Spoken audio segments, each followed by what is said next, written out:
Hey folks, Matthew Weiss here, WeissAdvice.com and WeissAdvice here on YouTube. I have to prep a mix for mastering, so I thought this would be a good time to go over my Mixbus techniques for this alt-rock record, and also discuss some of my philosophies behind treating the Mixbus and how the Mixbus relates to mastering. So what I'm going to do here is play some of this record down, and without any of my Mixbus processing, and then as we listen, I'm going to bring my Mixbus processing on.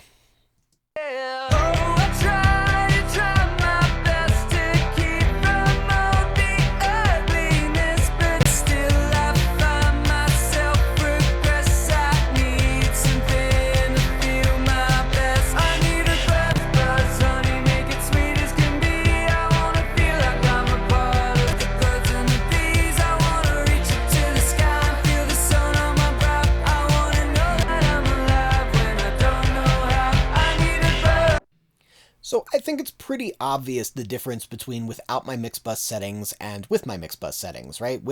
Without my Mixbus settings, it kind of feels like everything connects and glues together really decently, but the overall record just feels very dull. It feels kind of unalive and not really finished. Like there's something that's just unfinished about it overall.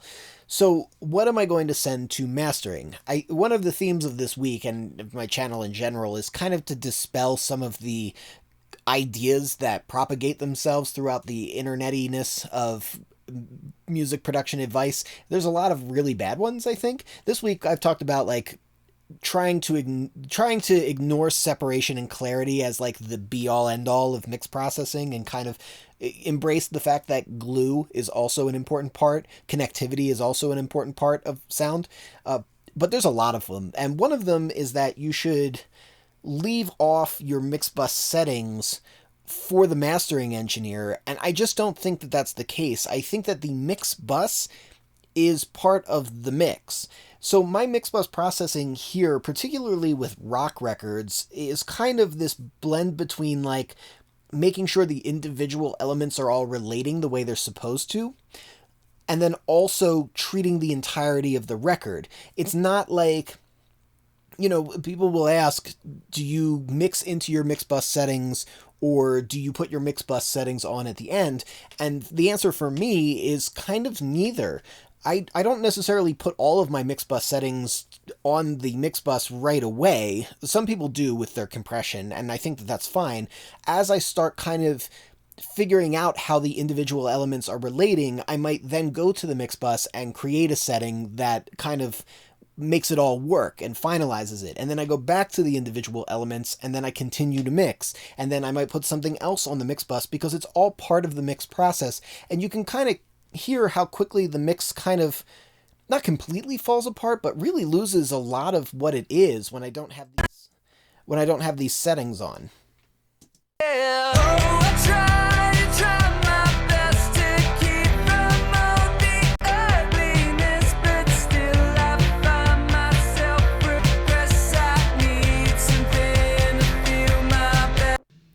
So what am I going to send the mastering engineer?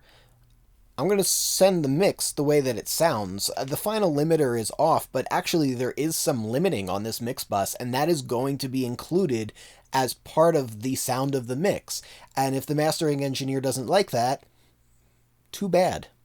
This is my mix. So, you know, don't feel like you have to cut corners or make compromises on your own mix for what you like to make a mastering engineer happy. That's not their job. So that's a key point of advice. Now let's talk about some of the mix bus settings here individually. All right, first let's just give it a listen without the mix bus so we can kind of get our ear to that.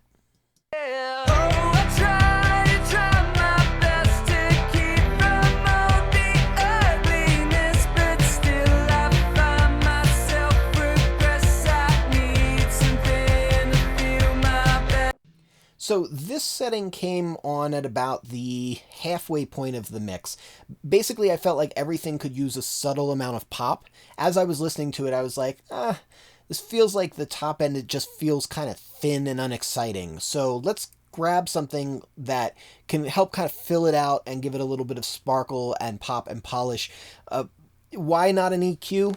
EQs do something different, and I wanted something that was more textural, something that was a little bit more compressed and sustain driven, so that I could really hear kind of the interplay of the top end and get like almost like this like sizzle, this kind of consistent sizzle across everything. So this came on pretty early on. I would say I had basic levels and treatment for most elements.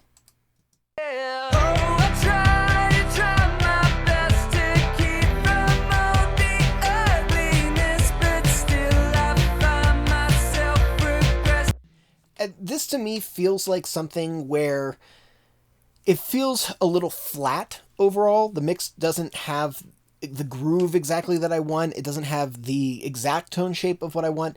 But I would say like 5 years ago, 6 years ago, I would probably send something like this to the mastering engineer. And I'd probably be done with it. That said, I really wanted this whole mix to feel very gluey. I keep coming back to that word because I just feel like the connectivity of everything tells the story, and I think that's true in a lot of rock records, incidentally. And that's not true in other genres necessarily. You know, a lot of the times we want big separation between things because sometimes that will make things seem larger, and I think that that's true of like EDM a lot of the times, and hip-hop a lot of the times, depending on the style. But this, it's the opposite. Now check out this gain reduction meter as we're going. I'm going to play it before and after.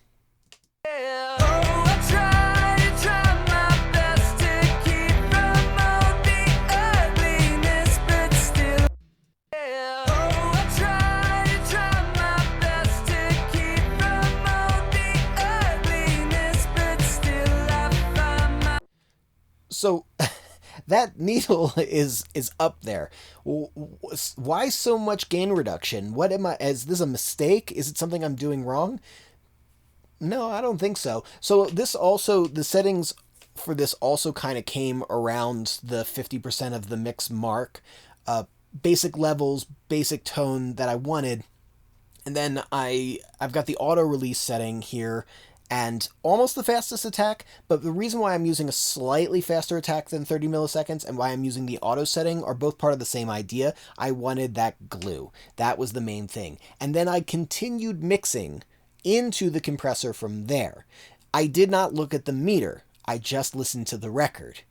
I cannot stress this enough. Meters are one of the biggest enemies of good mixing. Looking at meters, visual information is terrible for a medium that is 100% solely dedicated to what you hear. You might as well be trying to mix by smell. It makes no difference. It's like touching a console and without hearing or looking at anything, just moving the faders to be like, oh, this feels like the right position, right? You're getting information that has nothing to do with the sense that it's applying to, right? So I did not look at the meter. It was only after the fact where I noticed, I was like, oh, I'm hanging out between 4 to 8 dB of gain reduction. Well, okay, does it sound good? Yeah, oh,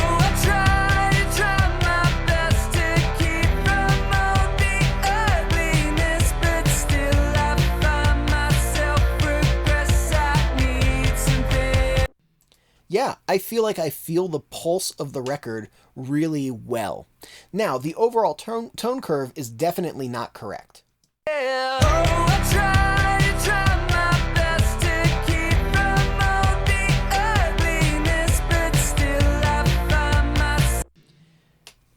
I would say the top end still feels a little rolled off. Not terribly rolled off, but a little rolled off. And with all that work with the glue that I was talking about, making sure things were very connected, there is a little bit of muddiness that has shown up in the low mids. Not a ton, but maybe just a little bit. Yeah, oh,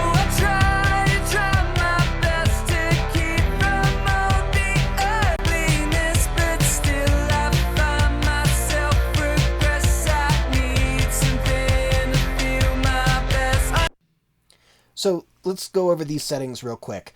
Getting rid of the muddiness, I found that the muddiness kind of centered around 330 hertz. Mind you, I heard that it sounded muddy before I started making a change. I'm not doing this as like, this is what I do for my Mixbus. It is not. A lot of the times it's exactly the opposite. I'll be boosting 400 hertz on Mixbus fairly often. If I'm mixing for separation, I find that I'm boosting that range more often, and if I'm mixing for glue, I find that I'm cutting that range more often, which I think kind of makes sense. That's not always true, but it is a tendency that I've noticed. So that's that first setting. The second setting is that there's a sweet spot for the kind of vocal air and the top of the snare and the heart of like the hi-hat where a lot of the groove is living, and I found it to be around 7K. I'm using a very, very wide Q in order to boost that up. A lot of the times we just kind of like, when we want to brighten up a record, we just kind of go, oh, 10K shelf, right? 12K shelf, or Maggie Q airband, right? And a lot of times those work really well, but not all the time. Sometimes when we want to bring some brightness and pop to a record, especially if we're trying to target like the brightest part of the vocal and maybe like the sharpest part of the snare, that tends to be closer to like 6K to 8K, and so maybe a boost in that range might actually be more effective than a boost above that. With that said, I do have a 1 dB shelf boost starting at 8K, which is grabbing a little bit of that stuff and then also some of the super treble stuff just to give it that quote-unquote air, but 2 dB is also happening at 7.6K. I don't even know. See, this, I don't even look at the numbers half the time. I just turn it to where I like it because that's what we really want to be doing. So that's a 2 dB boost, and that's the biggest change. So here's our before and after one more time.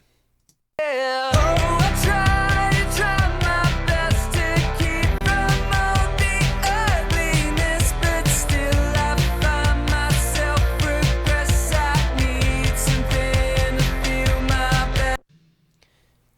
I think that's pretty objectively a pretty good change. Now, it is getting a little pinched in the top end. That's okay. That little bit of pinch, this is one of those things where, like, is it correct or does it feel right? I'd say from a purely sonic technical point of view, it's a little pinched in the top end, but it feels pretty good.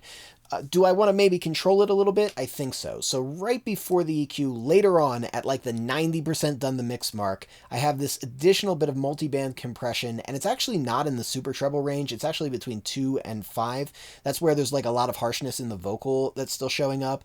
And I just kind of want to control that range a little bit. When everything comes together, it felt like it was all kind of getting a little bit harsh.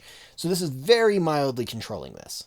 Yeah. Oh, I try my best to keep from all the ugliness, but still I find myself regress. I need something to feel my best. I need a buzz, honey, make it sweet as can be. I wanna feel like I'm a part of the birds and the bees. I wanna reach.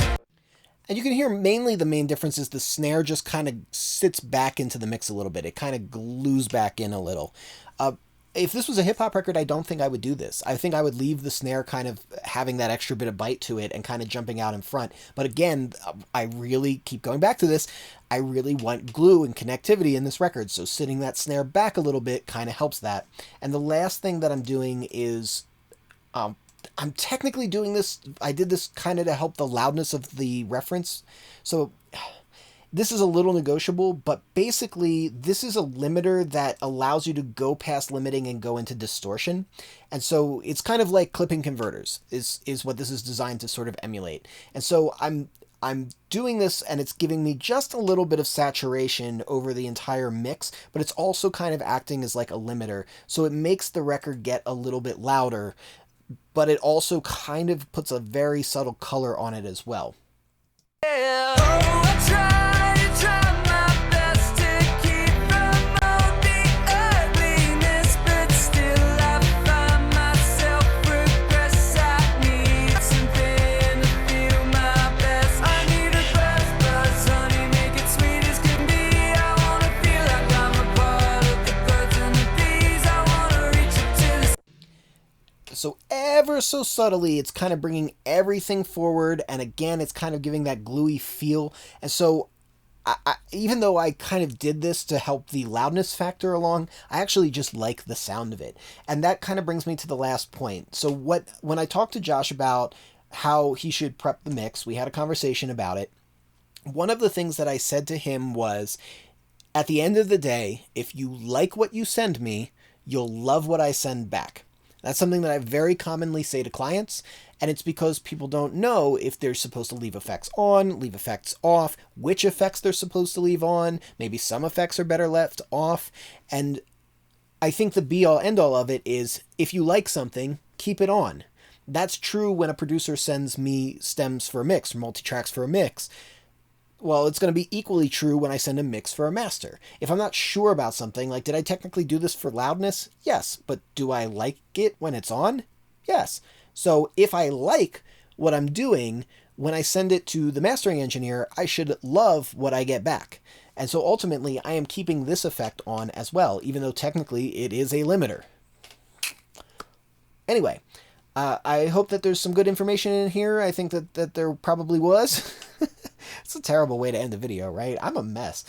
Yeah, if you dig this video, hit that like button. If you want to catch more videos like this, hit subscribe with the bell notification so that you don't miss any of those videos. Mixing with Reverb is out. You can use the link in the description below and type in the code REVERB20 to get 20% off the best reverb tutorial on the planet, in the world, in the universe.